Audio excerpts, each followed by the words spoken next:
I've decided, and pay attention, everybody, put everything away, listen carefully, that I'm going to give you another option for your research paper. Now, the research paper is the most important assignment of the year, right? It's bigger than anything else, and it's a must do, and you must write it well. And so let's review the basics. Early turn in is December 1st. So you need to turn this in by December 1st if you want me to look at it, and then I'll give you some advice, send you an email, and allow you to do it again to fix it. So the best advice is to write the whole thing maybe in a Google Doc or Microsoft Word document, and then just copy and paste it over. Also, too, you'll need at least for the presidential paper, 2 sources. I think Wikipedia works for both of those this time. There's lots of sub sources you can go to double check the facts there. But I just went through the presidency of President Trump on that Wikipedia page. And there's so much information there. You won't have any trouble finding the information you need for the comparison of your 2 presidents. All right. Well, listen, but we're also going to add another one because we are in the middle of one of the greatest scientific breakthroughs of humanity of all time. The worldwide competition, if you will, to find a vaccine. 170 different research institutions around the world are working on this. We have like a dozen are already into clinical trials, into phase 3. And so this is really amazing. And of course, it starts when China sequences the genome back in January and releases that to the world so scientists can start working on ways to test people and vaccines. So it's a huge, huge thing that has been equated to the space race of the 1960s. So it's such an important historical event. And since you are in a STEM school, science, technology, engineering, and math, it then becomes important, I think, to maybe focus on this. If you're going into any sort of career related to medicine, you want to go to school on this. You want to learn all you can about the science that is breakthrough. Vaccines are hard to create. They can literally take years if you're successful at all, 3, 4 years. We're going to do it in a year. And again, it starts with the release of the genome by China back in January of this year. And we will have viable vaccines before the year's end. That's unprecedented technology and science. And now the other problem is the distribution of that. How do you then make all those doses, manufacture it all, and get it out into people's arms and get 65% of the world's population vaccinated? So here's what we're proposing, right? I'm going to share the screen, is we're still going to allow you to do your original paper. So let's go ahead and look at that one first. So what's required is, well, good writing. You have to write well. We won't accept anything haphazard. You have to worry about grammar, punctuation, paragraphing. Now, when you put it into the form, it kind of mushes it together, but I can still see where your paragraphs are, so that shouldn't be a problem. But capitalization matters, complete sentences matter, all those kinds of things that you're expected to do in your English class. But more importantly for me is the content of your research, that you've actually researched the topic and you know what you're talking about, and you're able then to express that. And you're good writers. So I'm not really concerned about the quality of the writing so much. I am concerned mostly, now listen carefully, mostly about the quality of your research. Are you getting into the source material? Are you studying it to make a logical comparison? So you go to the website, and we're going to do the study guide on the president's first, the regular research paper, the one we've been doing. And we've made this pretty simple now. We've reduced it just to 2 presidents because there's a lot to study there. I'm glad we reduced it to 2. And so we're going to go ahead and show you the form. And you just have to, well, I would preview it. I'd open a form, go through it first, kind of look at it, see what you need to do, but you got to put your name in, even if you're just previewing it. And then you pick your period number, and then you pick the presidents you're going to compare. Okay, so let's say it's Jimmy Carter. We're going to talk a little bit about him today. All right, now you need 2 sources, which can, in this case, we're not going to worry about formatting that. I just need the web address. That's it. Just put that in there, and I'll be able to link to it. I'll know what the site is from that. That's all I need this time.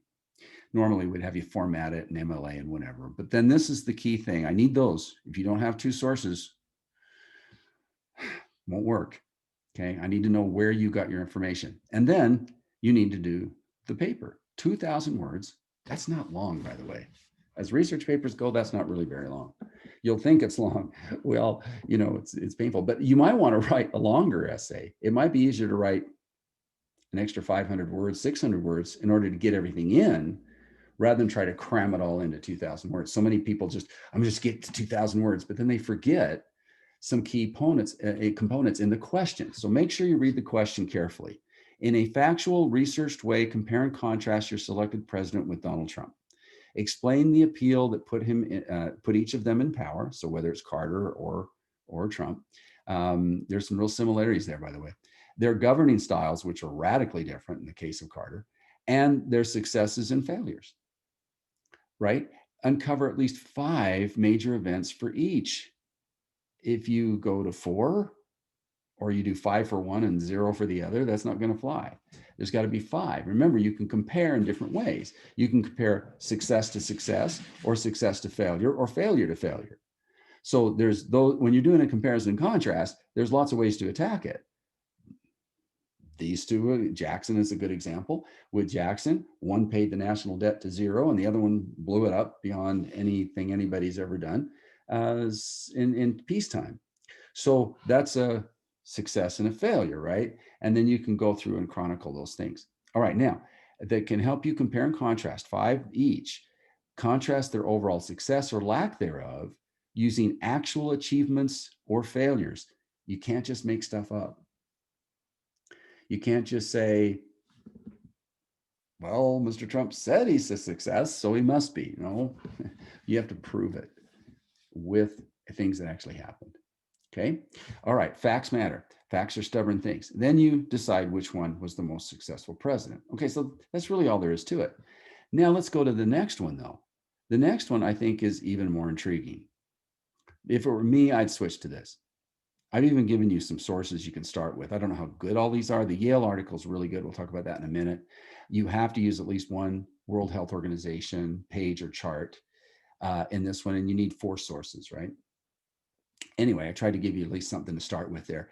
And again, name, same thing, fill out your form, no problem. We got that going the same way. And then you need 4 sources here, okay? So, 4 web addresses. Where did you get your information, right? Then, write 2,000 words. Tell the worldwide story of the search for a vaccine and the effort that we require to distribute the many COVID vaccines, not going to be just one, to 8 billion people worldwide. Because unless we get 65% of the world's population vaccinated, we don't have herd immunity. We can't just protect the United States. We have to protect everybody because things transfer over borders and whatever. We're in a world community. You have to understand that we're only 4.5% of the world's population. We're a relatively small country compared to, say, China or India, or you consider Europe altogether. So we have to work with everybody else, or these problems come to us too. Right now, nobody will let us travel to Europe or to Canada because we've got more spread than everybody else, and they want to keep it out of their country. We have to work together with these countries if we're going to be successful. Now, this has been compared to the achievements of the space race in the 1960s. In a factual, researched way, talk about the science, beginning with the sequencing of the coronavirus DNA, the genome, by China in 2020, and the research to produce viable testing and vaccines based on that, and the technology then required to manufacture and distribute the vaccines and the likelihood of success. I think it's an intriguing essay. I think it'll be really interesting to do. And since you're at a STEM school and it is such a big deal, I'm going to let you do it. So raise your hand if you're thinking maybe you'll switch to this one. Do I see any hands out there? In most classes, I'm getting about half the class wants to switch this. And what I love about this one is that it's more on the positive vein. You don't have to get deep into the politics. You can just get deep into the science. And we'll give you some examples here in this lecture that will help you with this lecture, okay? All right, now, it is due for early turn-in no later than midnight, December 1st. If it comes in after midnight, I can't do anything but just grade it and give you a score. But if it comes in before then, I'll look it over, maybe find a weakness or two, email it back, email you what you need to fix, and then give you a second chance at it. So do it in a Google Doc or do it in a Word doc. And then when I send you things that I think are weak, and most of it will be research based. Um, so in other words, your research, you didn't have enough facts here, facts there, whatever. I'll send you that in a little email, and then you can just go back in, open up another form, and copy and paste your edited version in. Does that make sense? Now, no papers will be accepted after December 11th at midnight. That's the end of the semester. All your work must be in by December 11th at midnight, period, because the semester's over. So make sure you get on it. And I'm not giving you a study guide today. I could, I'm ready for it, but I'm not going to give it to you because I want you to start and have at least this weekend, tomorrow especially, to work on this paper and to get it off to a good start. At least start doing your reading and start taking some notes and doing some outlines. So then next week, when we do give you another study guide, and the week after and the week after, you'll at least have a jump start on this paper, because it is by far the most important thing you will do. You cannot pass this class without this paper. You can't pass it without this paper, because this is the number one requirement from the university, that we do research. Okay, so that's it in a nutshell. And so any questions while you've got my attention here? No? Okay, we're all good. All right, so let's go ahead then, and I'm going to pause